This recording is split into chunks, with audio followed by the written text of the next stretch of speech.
मजबूरी में राजनीति करने वाले यदि कुछ नहीं कर पाए, इसलिए हम राजनीति करते हैं। मैं भी एक संस्कार भारती ग्लोबल स्कूल फुलपरास का है, वहाँ का मैनेजर रहा हूँ। 40,000 की सैलरी थी मेरी, फिर भी छोड़ करके फिर से मैं राजनीति में हूँ। ऐसा नहीं कि मैं काम नहीं कर सकता हूँ, मेरे पास ऑप्शंस हैं कि मैं पैसे कमा सकता हूँ, लेकिन ये राजनीति एक मेरा पैशन है। नाम क्या हुआ? संदीप कुमार यादव। अच्छा, वोट क्यों देना चाहते हैं इनको? वोट ये इसलिए देना चाहते हैं कि गरीब के मसीहा है ये, गरीब के साथ लेके चलते हैं, सबको छोटा बड़ा सबको इज्जत देते हैं, बहुत नेक आदमी है ये, इसीलिए हम सब वोट इसको देना, पप्पू भैया को देना चाहते हैं। में कमी है, क्या क्या कमी है थोड़ा बताएंगे हम? कमी तो बहुत है। यहाँ मुखिया जो है एक भी घूर के देखने नहीं आता। वोट ले लेता है, जब तक वोट नहीं हुआ रहता तब तक तो आता है, लेकिन वोट मिलने के बाद, जीतने के बाद कोई भी घूर कर नहीं आता है।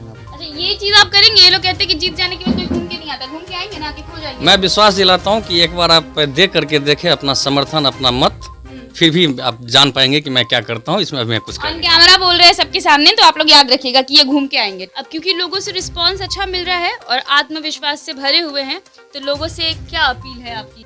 लोगों से ये मेरी अपील है कि इस बार 7 पंचायत 97 बूथ हैं और 14 उम्मीदवार हैं। बहुत सारे ऐसे उम्मीदवार भी हैं जिनको लोग नहीं जानते होंगे, लेकिन मैं बता दूं कि 14 उम्मीदवार हैं। उनमें ऐसे भी उम्मीदवार हैं जो 5 साल मुखिया भी रहे हैं, कागज़ पर ही पूरा विकास का काम करवाए हैं। कुछ एक ऐसे भी उम्मीदवार हैं जो रोगी कल्याण समिति के मेंबर हैं 4-5 साल से। हॉस्पिटल में लूट मची हुई है, कोई सुविधा नहीं है, वो भी उम्मीदवारी दे करके अपने आप को न्याय के मसीहा कहते हैं। वैसे उम्मीदवार भी हैं। तो वोट सोच समझ कर करें, सबको जांच परख कर करें। सोशल मीडिया का ज़माना है, बहुत टेक्नोलॉजी डेवलप हो गया है, एक दूसरे के बारे में समझे, जांचे, परखे, उसके बाद अपना मतदान करें।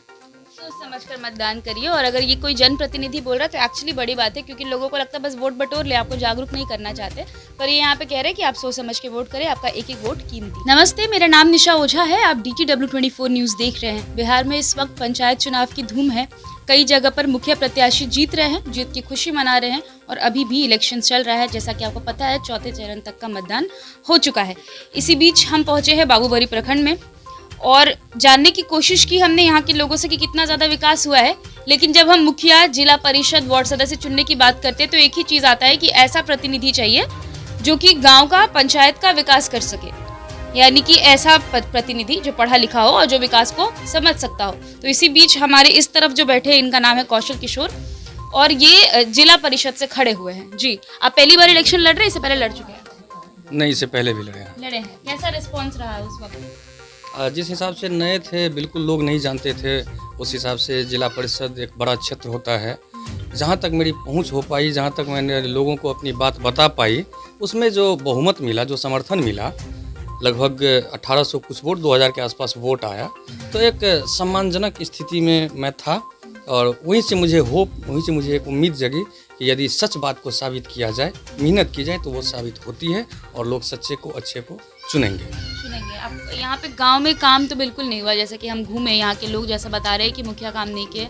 आप अगर जीत जाते हैं इस बार, तो सबसे पहले क्या करना चाहेंगे, क्योंकि कमी हर चीज़ की है? देखिए, ये त्रिस्तरीय पंचायती राज व्यवस्था है। त्रिस्तरीय 3 स्तर में है। ग्राम पंचायत जो मुखिया हैं उसके मुख्य प्रधान हैं, और पंचायत समिति जिसके प्रधान प्रमुख होते हैं, जिला परिषद होता है जिसका जिला परिषद अध्यक्ष होता है। तो जिला परिषद का एक सदस्य इस त्रिस्तरीय पंचायती राज व्यवस्था में सबसे ऊपरी सदन का मेंबर है। इसके नीचे जो भी कार्यरत हैं, जो भी फंड है, अमूमन आप सुनेंगे कि जिला परिषद के जितने भी सदस्य जीतते हैं वो बाद में आकर के कहते हैं कि हमारे पास तो फंड ही नहीं है, 10% फंड है, 17% फंड है। तो मेरा ये मानना है, ये 1978 के बाद 2001 में जब पुनः पंचायती राज चुनाव शुरू हुआ, तब से मैं जिला परिषद को देख रहा हूँ, सबका लगभग यही रोना रहता है। तो पिछली दफ़ा जब मैं चुनाव फाइट किया तो मेरी यही कोशिश थी कि एक बार हम यदि जिला परिषद के सदस्य बने, तो मुझे पता है बिहार राज्य पंचायती राज अधिनियम में शायद धारा 62 से धारा 89 जिला परिषद का है। बहुत सारे लोगों को ये पता भी नहीं होगा कि किस धारा में मुखिया है, किस धारा में समिति है और जिला परिषद है। तो मेरा मानना है कि एक जिला परिषद का सदस्य यदि चाह ले तो न वो मुखिया की बेईमानी बर्दाश्त कर सकता है, और न ही वो पंचायत समिति की बेईमानी बर्दाश्त कर सकता है, न ही वार्ड सदस्य की बेईमानी बर्दाश्त कर सकता है। यदि हमारे क्षेत्र अंतर्गत कोई भी बेईमानी काम होता है, भ्रष्टाचार होता है, उसके लिए जितना मुखिया या वो लोकल जनप्रतिनिधि जिम्मेदार होते हैं, मेरा मानना है कि जिला परिषद के सदस्य भी उतने ही जिम्मेदार हैं कि वो चुप बैठते हैं। एक बात होती है जब हम किसी भी पंचायत में जाते हैं तो सब कहते हैं पढ़ा लिखा होना चाहिए प्रतिनिधि, है ना, ताकि वो विकास कर सके। लेकिन अमूमन हम जब भी जाते हैं, कभी भी मतलब विधानसभा चुनाव के वक्त घूमे हो या अभी पंचायत चुनाव में घूम रहे हैं, जितना भी दावा पटना में बैठकर सरकार करती है बड़े बड़े कॉन्फ्रेंसेस हॉल में, आपको लगता है कि वो सिर्फ उनके दावे तक ही सिमट कर रह जाता है? क्योंकि जो प्रतिनिधि होते हैं वो, क्योंकि यहाँ के लोग ही कह रहे थे कि स्कीम्स आता है लेकिन प्रतिनिधि गलत होता है, वो पहुँचने नहीं देता है। देखिए, ये डेमोक्रेसी का 4 पिलर होता है, 4P। फर्स्ट P पब्लिक है, सेकंड P पुलिस है, फोर्थ P पार्लियामेंट है, सॉरी थर्ड मीडिया। हाँ, फोर्थ पिलर मीडिया है। तो जिम्मेदार सब हैं। अभी जैसे कि लोगों में जागरूकता नहीं है, कोई भी फंड आता है, यदि उसमें डुप्लीकेट काम होते हैं, कोई भ्रष्टाचार होता है, तो लोग बोलते नहीं हैं। लोग सोचते हैं कि सरकार का पैसा है, हम क्या करें क्या करें। लोगों को ये नहीं पता कि सरकार के फंड में जो पैसे हैं वो उन्हीं के टैक्सेस से पैसे आए हैं। ये लोकल रिप्रेजेंटेटिव की भी जिम्मेदारी है। स्कीम यदि सेंट्रल से या स्टेट गवर्नमेंट से घोषणा होता है, नल जल योजना ही है, क्यों नहीं पब्लिक आवेदन देती है? क्यों नहीं लोकल जनप्रतिनिधि यहाँ की आवाज़ उठाते हैं? क्यों नहीं एक जिला परिषद का सदस्य डिस्ट्रिक्ट बोर्ड की मीटिंग में ये उठाए मेंबर ये मामला कि फलाने मेरे क्षेत्र अंतर्गत फलाने पंचायत के फलाने वार्ड में काम अधूरा है?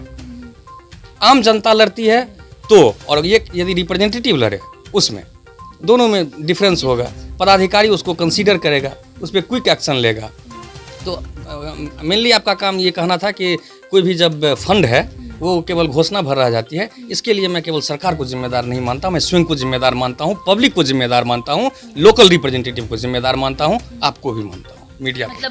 मतलब पूरा अमूमन चारों पिलर को आप दोषी बता रहे हैं क्योंकि इस वजह से सिस्टम सही नहीं है। सिस्टम नहीं, माफी की बात नहीं है, दोषी नहीं, मैं जिम्मेदार जिम्मेदार मानते हैं, क्योंकि अगर चारों पिलर ढंग से काम करेगा तो विकास होगा। जी जी, सिस्टम करप्ट है। जी जी, सिस्टम करप्ट है। लास्ट क्वेश्चन आपसे मेरा ये रहेगा कि आपने राजनीति ही क्यों चुना समाज सेवा के लिए? हम जब देखते हैं तो बहुत सारी चीज़ें होती है समाज सेवा करने के लिए। एनजीओज खोल लेते हैं लोग, स्कूल्स खुलवा देते हैं, हॉस्पिटल्स खुलवा देते हैं। आपको ऐसा क्यों लगा कि पढ़ लिख कर राजनीति में आकर के ही समाज सेवा हो सकती है? ये राजनीति भी एक धर्म है, युग धर्म है एक राजनीति।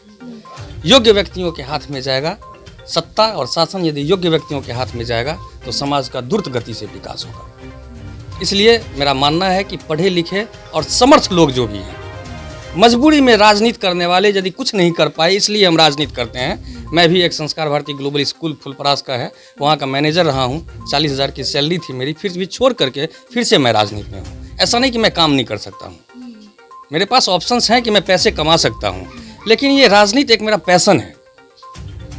जिंदा है तो जिंदा रहना जरूरी है, जिंदा होना जरूरी है, वो दिखना जरूरी है।